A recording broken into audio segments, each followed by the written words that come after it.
What would you do if you flatlined and when you woke up, your family was gone? Margaret Holloway had always been the strong one, the caretaker, the rock.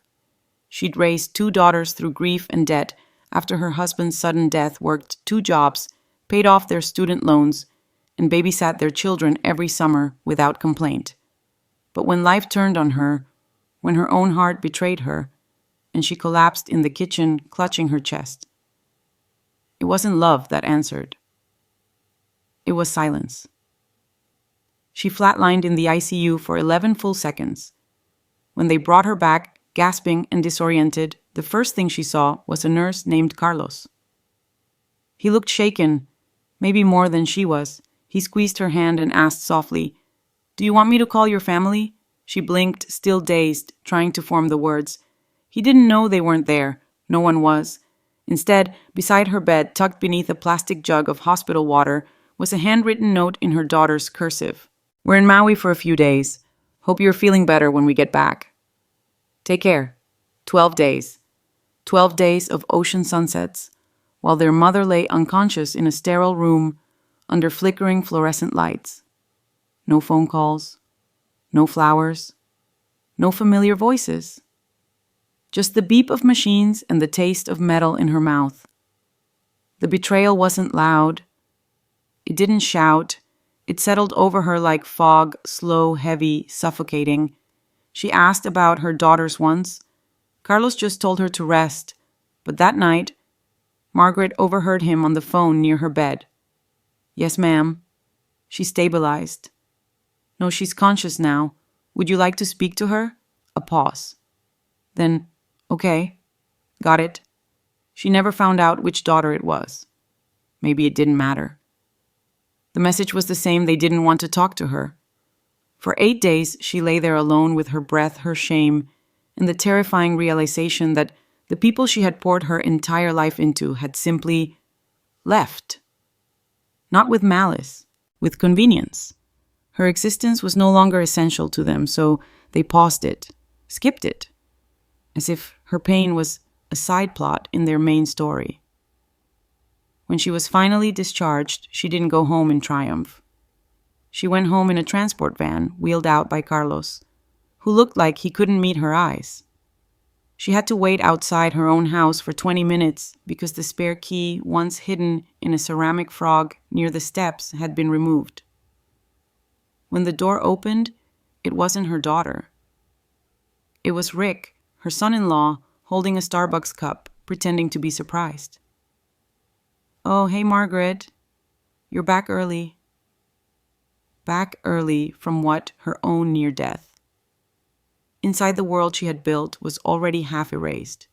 Furniture was moved, photos boxed up, her living room stripped bare of warmth. And there on the table, a real estate flyer with her house on it. Charming southern home ideal for young families. Her name wasn't on the flyer. She hadn't signed a thing. They weren't just gone. They were preparing to replace her, and that's when it hit her. Not like the stroke, sudden and blinding, but slow and cruel. She had become disposable. And yet, in that same moment, something inside Margaret reignited. It wasn't rage, it wasn't grief, it was resolve. If they had written her off, so be it. They forgot who they were dealing with, because Margaret Holloway had survived worse.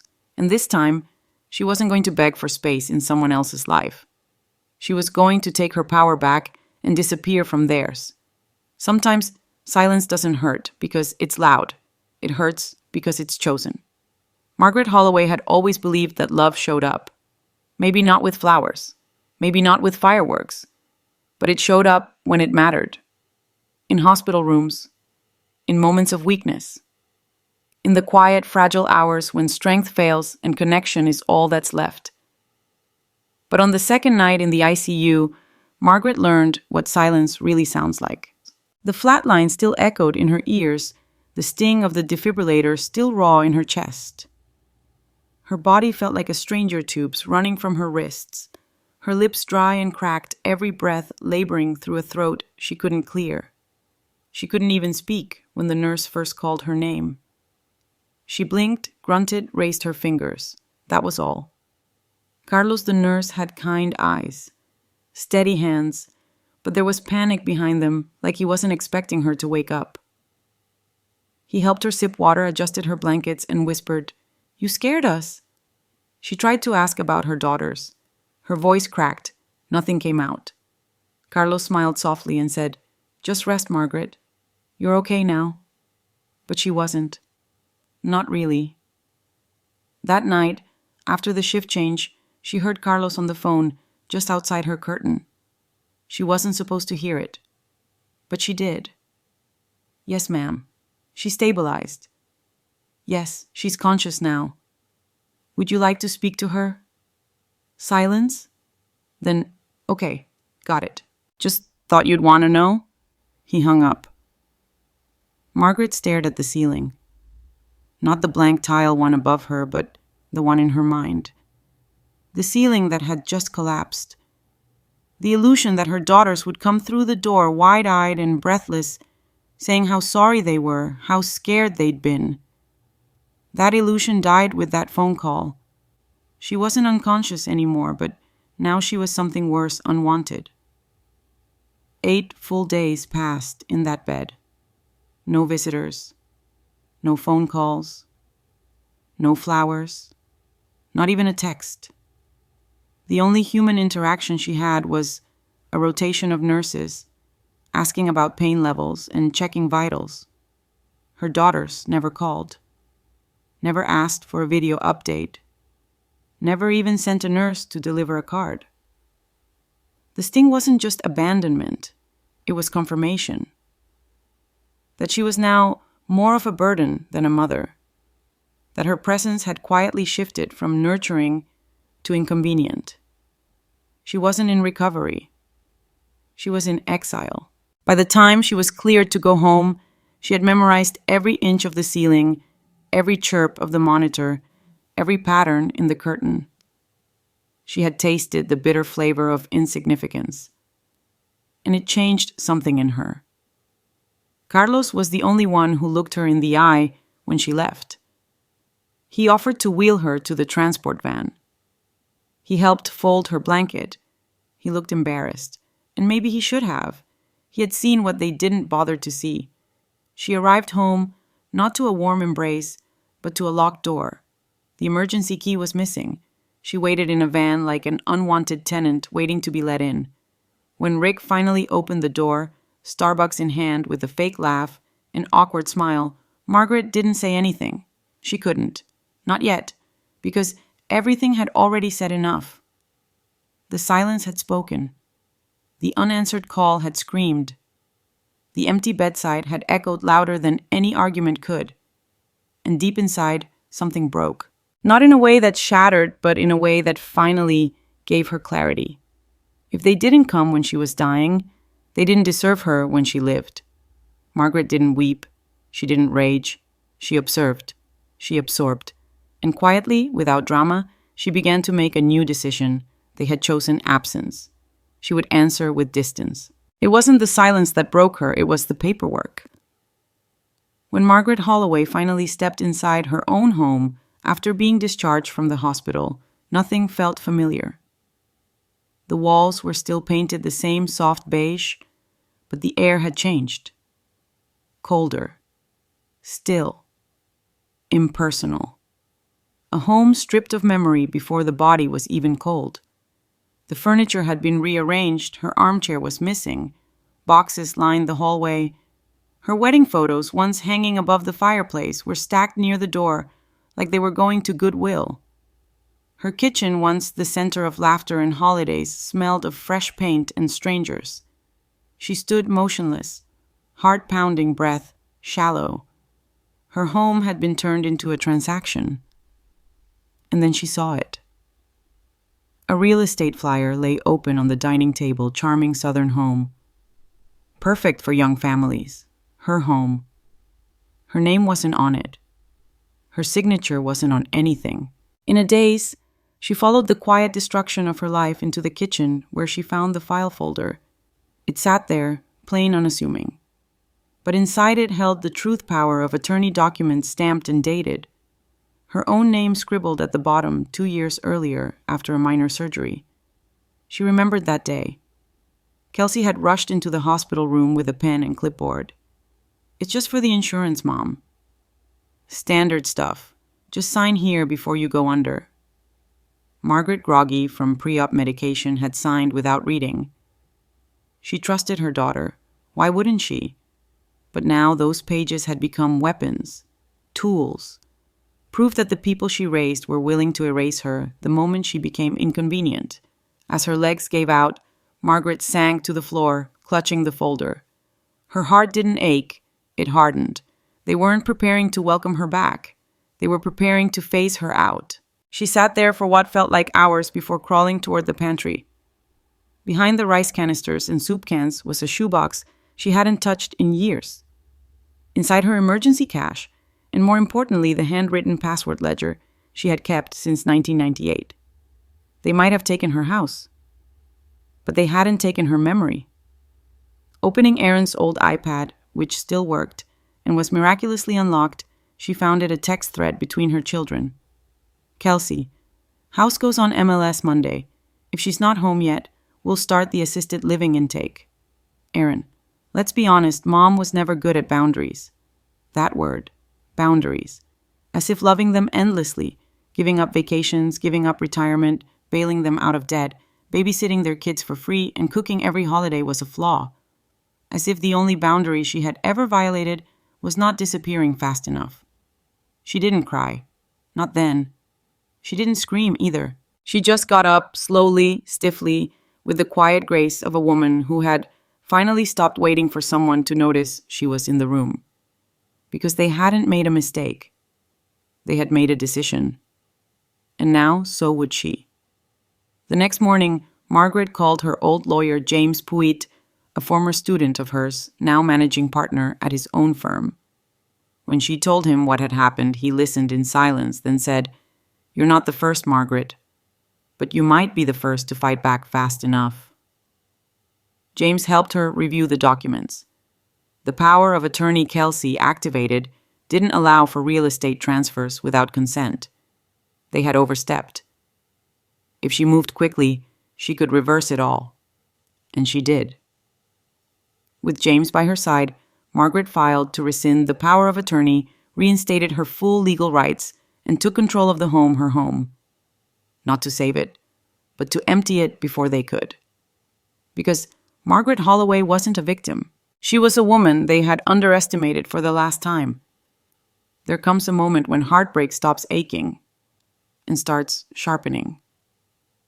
For Margaret Holloway, that moment came the morning after she found the house flyer, the fake signatures, and the texts that labeled her as a problem instead of a person. She didn't sleep that night, not because she was afraid, but because she had finally decided to stop waiting for someone to do right by her. The woman who had loved in silence, sacrificed without thanks, and endured without confrontation was done. Not with grief, but with obedience. Rick left the next morning on one of his fake errands. Coffee run, most likely. Margaret knew his patterns. She'd spent enough time observing him pretend to be useful. As soon as the door clicked shut, she walked into what used to be the guest bedroom, now a makeshift staging area. Her clothes were folded in donation bags. Her jewelry box was missing. The dresser drawers were empty. Her life had been sorted, categorized, and discarded like clutter. She wasn't shocked anymore. She was focused. Back in the kitchen, she reopened the file folder, reread the power of attorney, and this time circled every signature date and clause. Then she called James, her lawyer, the only person in her orbit who still remembered she was once someone with authority, not just frailty. "I need to move fast," she told him. James met her that same afternoon. Calm, focused, professional, but underneath it, deeply disturbed. "They're jumping the gun," he said, after reviewing the paperwork. "And from a legal standpoint, that gives us room to flip this. But it has to happen now." And it did. They filed to revoke the power of attorney. James submitted evidence that Margaret had been manipulated under medical duress signing the broader document while sedated during a minor hip procedure. The legal grounds were solid. The timeline proved abuse of trust. And within 72 hours, her authority over her own life was reinstated. She changed the locks first, not metaphorically, physically. She held the new keys in her palm like a sword. Rick came by that evening still in his tennis shoes, expecting to pick up his tools. She spoke to him through the Ring doorbell and told him to grab them and leave. He didn't argue. He didn't even look her in the eye.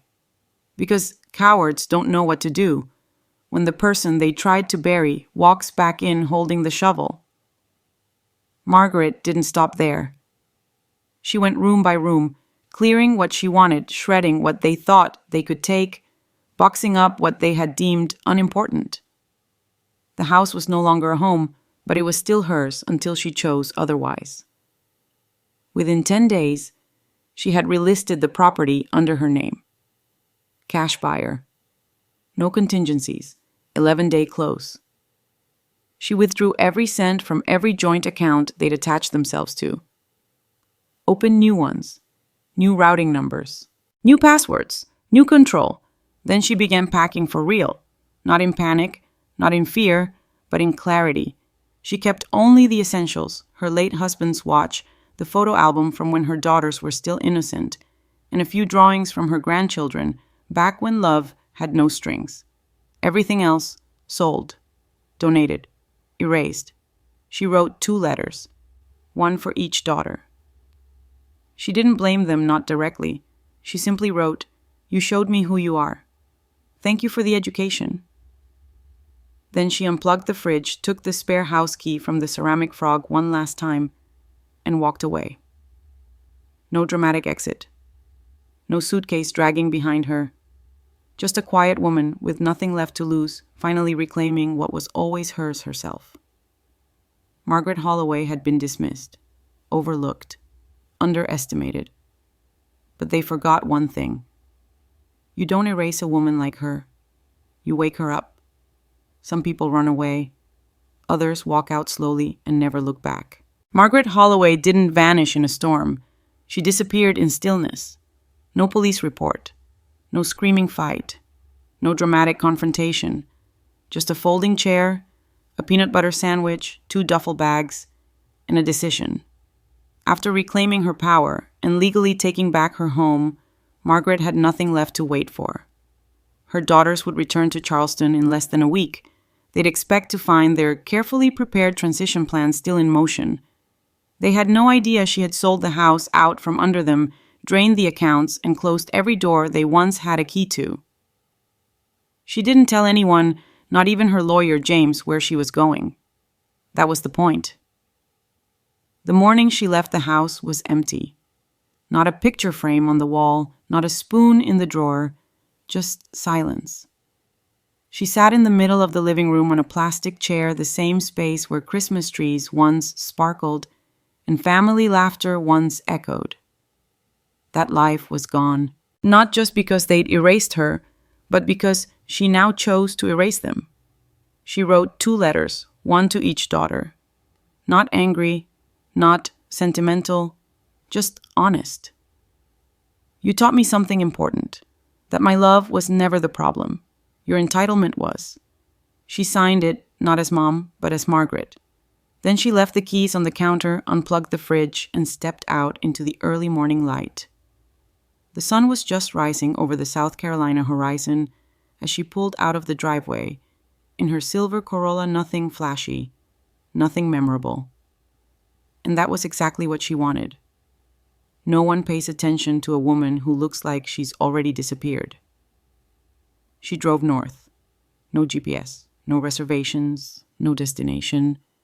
Just the open road, a box of money orders under the seat, and a heart that had finally stopped asking for permission to exist. By the time she crossed the main state line, she had burned through half a tank of gas, 3 diner coffees, and whatever grief she had left over Charleston. The farther she got, the quieter her thoughts became. She saw the sign by accident, Elkport Public Library, voted friendliest place in Maine. It was a town so small it barely had a population sign. But it had what she needed: silence, obscurity, and the kind of people who respected privacy more than they asked questions. She checked into a rundown roadside motel and paid cash for the week. When the front desk clerk asked her name, she didn't hesitate. Nora Whitman, she said, her grandmother's maiden name. A name no one would connect to Charleston to betrayal to headlines. A name that felt like clean linen, unwrinkled, untouched.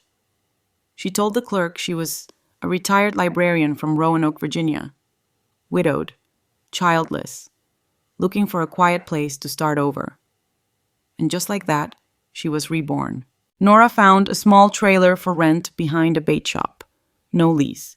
Just $580 a month, cash only. The landlord asked if she smoked. She didn't. That was all he needed to know. She bought groceries from the local mom and pop, applied for a library card, volunteered twice a week shelving books, and within 10 days, she was a familiar face. The quiet southern woman with soft hands and gentle eyes who always remembered to ask how your mother was doing. That's where she met Lily, a 27-year-old single mom with a tired smile and a daughter named Emma who took to her instantly. Emma started calling her Nana Nora after the second week. And Margaret, no, Nora didn't correct her, because for the first time in her life, she didn't have to be anything other than what she chose. Not a wife, not a mother, not an obligation, just a woman who had finally walked out of a burning house and found herself still standing. Sometimes what saves you isn't a grand gesture. It's a small hand reaching for yours. For Nora Whitman, healing didn't arrive in the form of closure or justice. It came slowly, softly stitched together in the quiet corners of a small town library, in the simple kindness of strangers who didn't ask questions. It wasn't dramatic. It wasn't cinematic. It was honest. And that was enough. Elkport, Maine was the kind of place where people didn't care who you used to be. As long as you were polite, helpful, and didn't stir up trouble, they welcomed you with quiet nods and a fresh cup of coffee. And that's exactly what Nora needed somewhere. She didn't have to defend her past or explain why she arrived with no husband, no photos, and no forwarding address. At the library, Nora shelved books 2 days a week. She didn't talk much, but she listened. She remembered which patron liked Wabab with 2 novels and which little boy always asked for dinosaur books. And slowly people began to remember her too. Not as someone who had escaped something, but as someone who simply belonged. And that's where she met Lily. Lily was 27. A waitress at the diner across town. Always a little tired, always a little late, but always trying. She had a daughter named Emma, a curious 7-year-old with big eyes and a quiet loneliness that Nora recognized instantly. Children know things without being told. And Emma took to Nora almost immediately. She called her Nana Nora after the second week. Nora didn't correct her, because in that moment, after months of silence, betrayal, and distance, it felt like something clicked into place. Not perfectly, not painlessly, but real. Nora began watching Emma when Lily picked up extra shifts. She helped her with reading, spelling, and even taught her how to bake cookies from scratch. The trailer, once cold and quiet, began to smell like cinnamon and sugar on certain afternoons. Emma would draw pictures of Nana's house and hang them on the fridge. One even had all 3 of them hand in hand with big smiles. Nora kept that one. There was no ceremony, no official title. But Nora had become something again, something she hadn't dared to imagine after Charleston. She had become needed.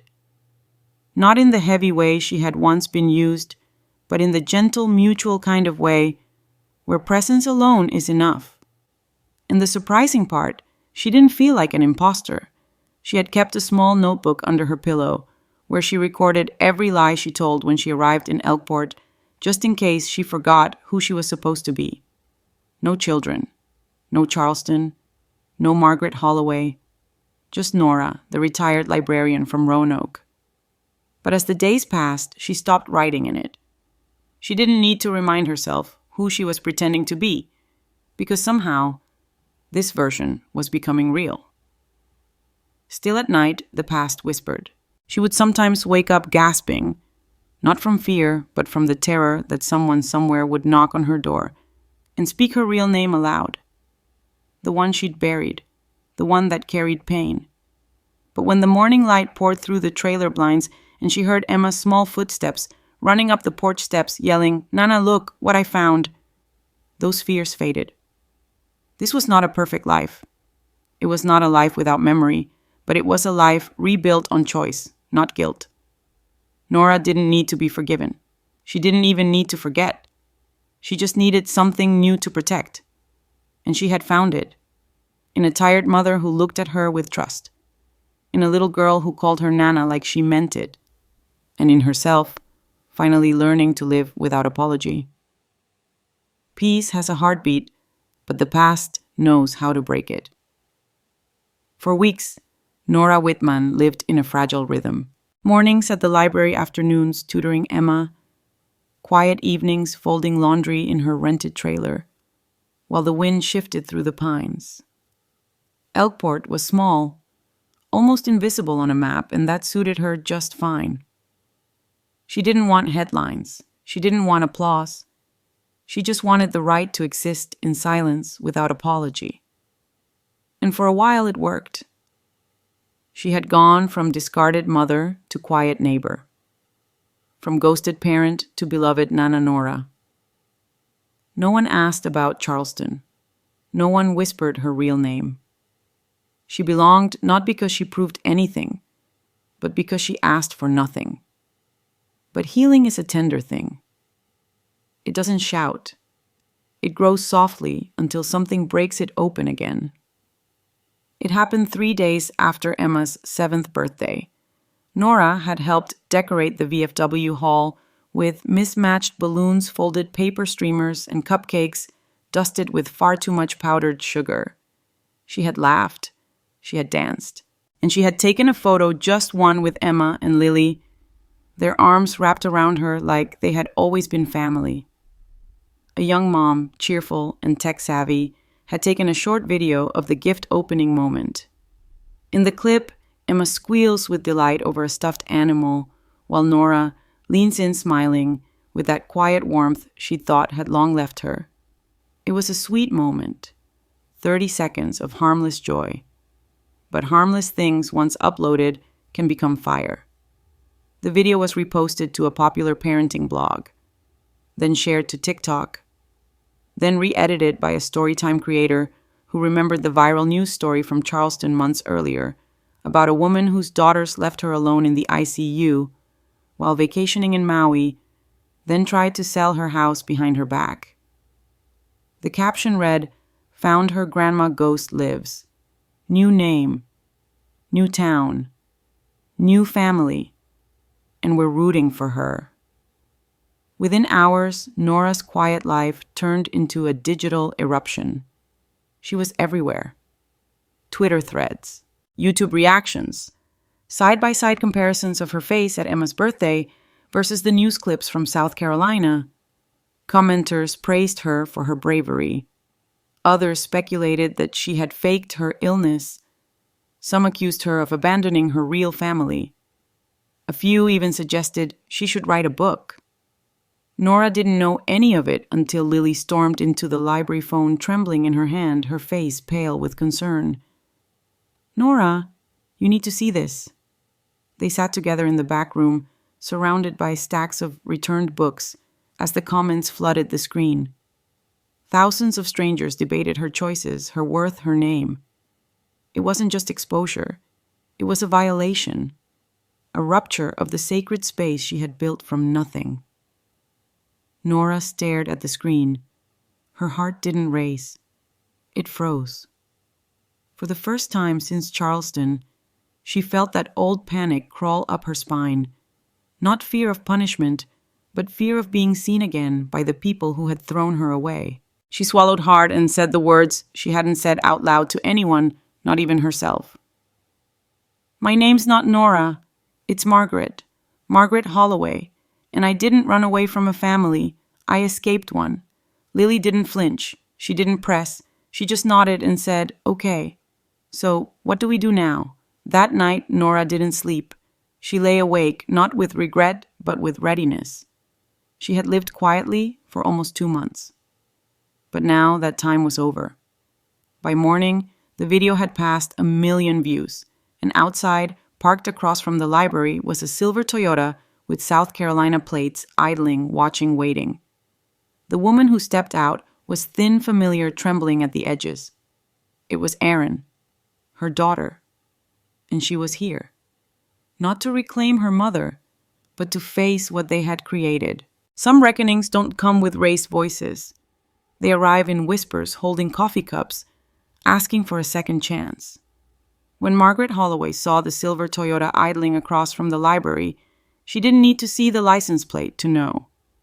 The stillness of the engine, the clean polish of the side mirrors, the precise way it parked, too careful, too deliberate, told her everything. Her daughter had arrived. Erin stepped out slowly, wearing a beige cardigan over a pale blouse and jeans that were too pressed for someone who claimed to be surprised. She held a coffee cup, like it was armor, something to hide behind. Her eyes scanned the street nervously, unsure where to start, as if she were walking into a test she hadn't studied for. Margaret didn't come out right away. She watched from behind the bookshelf near the window, observing her daughter, the way one observes a stranger quietly with distance and no obligation to feel anything. For 5 full minutes, Erin stood there. Then Margaret stepped outside. Their eyes met. Erin's mouth opened, but nothing came out at first. Then, in a cracked whisper, she said, "Mom, please don't walk away." It was the word "mom" that caught in Margaret's chest, not because it touched her, but because it used to. That reflex to reach out, to soothe, to forgive, she felt it rise like a ghost. But she held it back. She stood still. Erin stepped closer, her hands trembling. "You're not a ghost. You're not done. You can come home." Margaret looked her in the eyes and said with a calm that shook deeper than any scream I already did the funeral, "You just weren't there." Erin flinched as if she'd been slapped. Her hands tightened around the coffee cup. She looked like a child again, standing in front of a truth she didn't know how to rewrite. "We didn't know," she began, but Margaret didn't let her finish. "You left me to die," she said, her voice still quiet but razor sharp. "And when I didn't, you tried to bury me anyway." Erin shook her head, eyes glossy. "We thought we were helping. We thought we had time." Margaret laughed, not cruelly, not theatrically, just loud enough to cut through the last trace of denial. "You didn't help. You didn't even ask. You planned my ending like it was a household task." Tears rolled down Erin's cheeks, now silent and thin. She tried to speak again, but Margaret held up a hand. "No excuses, no spin. You made your decision. You chose convenience over care. I don't need your guilt now. I needed your presence then." They stood in silence. A silence Margaret had once begged to fill. A silence that now felt like justice. Erin looked at the ground. "Can I visit you again?" "No," Margaret said plainly. "Can I write?" "You can send letters to Lily's P.O. box. I won't promise to read them." When Erin stepped forward, arms slightly out as if reaching for a hug, Margaret stepped back, not cruelly, just firmly. "That part of me," she said, "you already buried." Erin nodded, broken, and turned to leave. Margaret didn't watch her walk away. 3 days later, a plain manila envelope appeared in the library's return slot. It was addressed to Nora, but the handwriting was unmistakable. Margaret didn't open it at first. She let it sit on her table for 2 nights, unopened like a ghost she wasn't ready to confront. When she finally tore it open, what she found inside wasn't Erin's words. It was her own. A letter Margaret had written in the ICU, scrawled in shaky handwriting on the back of a patient intake form. A final message she had begged the nurse to pass along in case she didn't wake up. "If I don't wake up, just know I forgave you already. But if I do, please come. I'm scared." Now, months later, it had come back to her, stained, folded, surrounded by blue-inked margin notes from Aaron. Margaret read it once, then folded it in half and placed it in the notebook under her pillow, right next to the page labeled, "No Contact Peace." Some goodbyes are not spoken in anger. They're spoken in truth with the door left quietly shut behind them.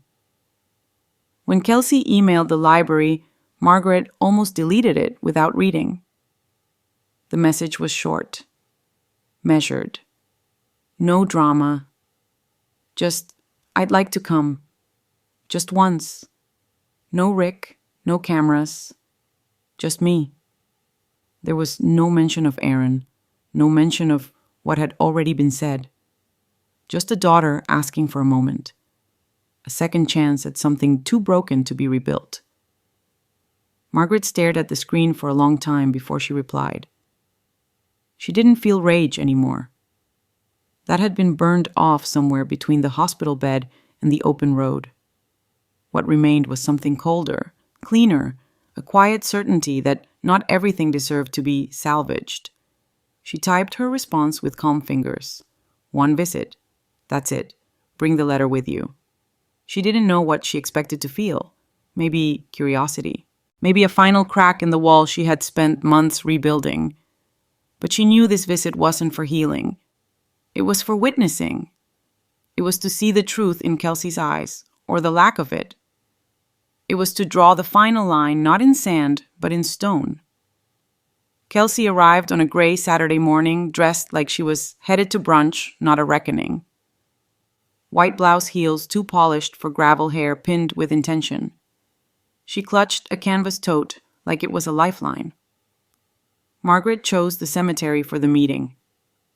The one she passed every week but never entered. Frank's headstone sat on the far edge beneath a maple tree that had started to turn gold. She was already sitting on the bench when Kelsey approached. There were no greetings, no forced smiles, just distance. Kelsey handed her the envelope and sat down a few feet away, leaving space between them like she feared something might shatter.